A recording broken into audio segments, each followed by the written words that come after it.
Aloha, it's Robert with Blue Planet in Honolulu, Hawaii. Today's video is all about the Tracermount Skymount, which is a video mount that sits over the bladder of your wing. It's great for wing foiling. I got one shipped to me, and this video I'm using it with the GoPro Max camera, which is a great combination. It just sits around the bladder of the wing and allows you to have a cool angle from the side of the wing towards the middle. Last week I was using the Chesty Mount, which is the most convenient probably of the mounts I tried so far, but the arms and the body and everything gets kind of in the way, so it's not as good of a perspective. The harness mount with a pole in the back, I've used that a few times, and that gives you a really cool perspective. The downside is that it's kind of big and clumsy, and also can damage your wing and gets in the way when you're tacking and so on. So it has some downsides for sure. So the first time I got the Tracermount, I didn't really know what I was doing. So the owner of Tracermount actually emailed me after he watched that video and gave me some pointers on how to do it. So I decided, okay, I'm going to make another video showing how to use it properly, because I wasn't really using it right. Put foam pads on there and put it at the very tip of the wing, which made it more off balance. So he sent me some instructions, and they have a new manual on how to use it for wing foiling, which I'm going to put a link down below. If you want to check out that manual, you can read it with that link to the PDF file. So I put on the Selfie Mount, he calls it. It's basically a tripod mount that just mounts onto it.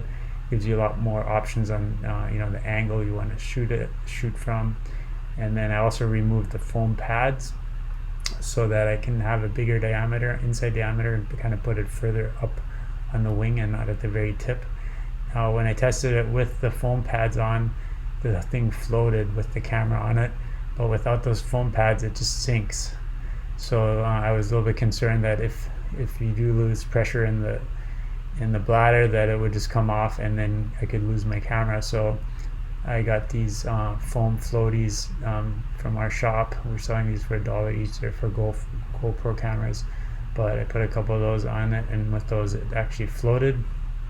And then on my 4-meter Duotone, it fit well without any pads. It fit well on the third bend of the bladder, kind of on that part of it. On the 6-meter, it fits well a little bit below that. So depending on the thickness of your bladder, you want to kind of place it where it fits tight once the bladder is fully inflated, and you want to make sure it doesn't affect the profile of the wing itself. So you have to adjust the angle so it doesn't press in on the wing. And then you get a nice angle. The cool thing about the GoPro Max is that you can adjust the field of view. There's Daniel getting a nice jump, so you can kind of zoom into that. It's definitely more time consuming to use the GoPro Max. I spend a lot more time editing and rendering the videos and all that, but once you get the workflow down, it's not too bad. I would say it does take more time, but you can get some pretty cool footage with the GoPro Max. And then I really like this angle. It kind of shows you what you're doing with the hands and so on. This is Kevin Fung. He used to work at Blue Planet. I saw him that morning. He told me he's doing a downwinder, so when I saw him on the outside, I decided to go by and buzz him with the wing foil. It's good to see Kevin.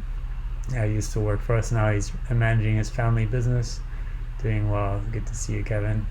This is Kaori. She has a 4-meter Duotone unit wing, which she's really enjoying. It's similar to my wing, but it doesn't have that hard boom. It has an inflatable strut in the middle, and nice soft EVA handles. Packs up real small, so it's very lightweight. So she's really liking that wing.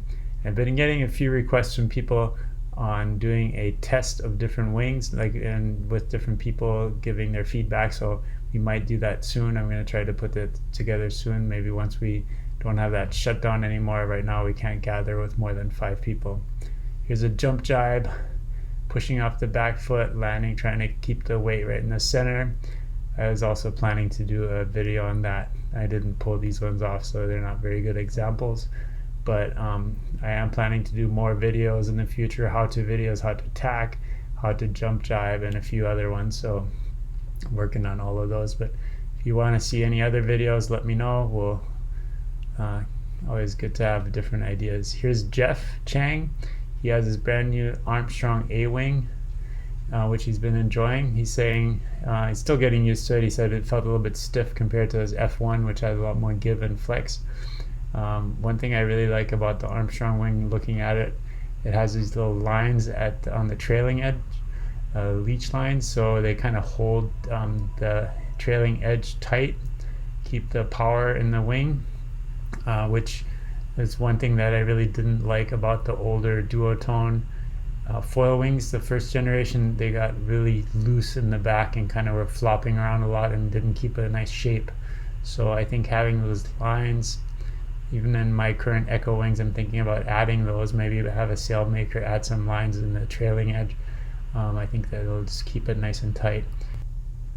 The wind really looked strong that day when I looked at it, but it ended up being a lot lighter than I thought, maybe only about 15 knots average, maybe less. So it was a little bit light for my 4-meter wing, and I should have probably put on a bigger wing. And because I was a little bit underpowered, I definitely could feel the weight of the mount in my wing. So I would say that's a little bit of a downside of having the tracer mount in your wing. It does add some weight to the wing and makes it a little bit off-center feeling, although it's better to have it mounted a little bit closer to the middle than at the very tip of the wing. Here I'm doing a duck jibe where I'm kind of passing the wing backwards or around the opposite side and when you're jibing. And here I'm doing a jibe and then tacking back out of it. So just some different moves. And for those, the tracer mount gives you a really good perspective, like showing the hand placement and so on. So I would say the tracer mount's a great option for the GoPro Max. It works really well. It cost me about $90 with shipping from Europe, so not too bad considering. It took a while to get here though. But here's a tip on packing up. So for my Duotone Echo, especially if it's like dirty on the ground, like sandy or dirty, or I'm doing it on concrete, I fold it in half with the valve on the outside, and then by rolling it up both sides at the same time, it's easier to get the air out. It doesn't push it from one side to the other, and you can get all the air out. Fold it in half and then stick it in the bag. So that's a little tip on packing it up, especially if there's not nice grass to pack it up on. And then once I stick it in the bag, if I have to walk for a while with the bag, I also, the little string that used to tighten the bag, I stick it inside the bag so I don't step on it while I'm walking, because that happened to me a few times. So that's it for today. Please leave a comment down below if you have any ideas for future videos. Always like the input. Always like to hear what you guys like or don't like. Give me a thumbs up if you enjoyed the video. Thumbs down is okay too, but just give me honest feedback. As always, appreciate it. Stay safe. Don't get wiped out. Have fun out there. See you on the water. Bye.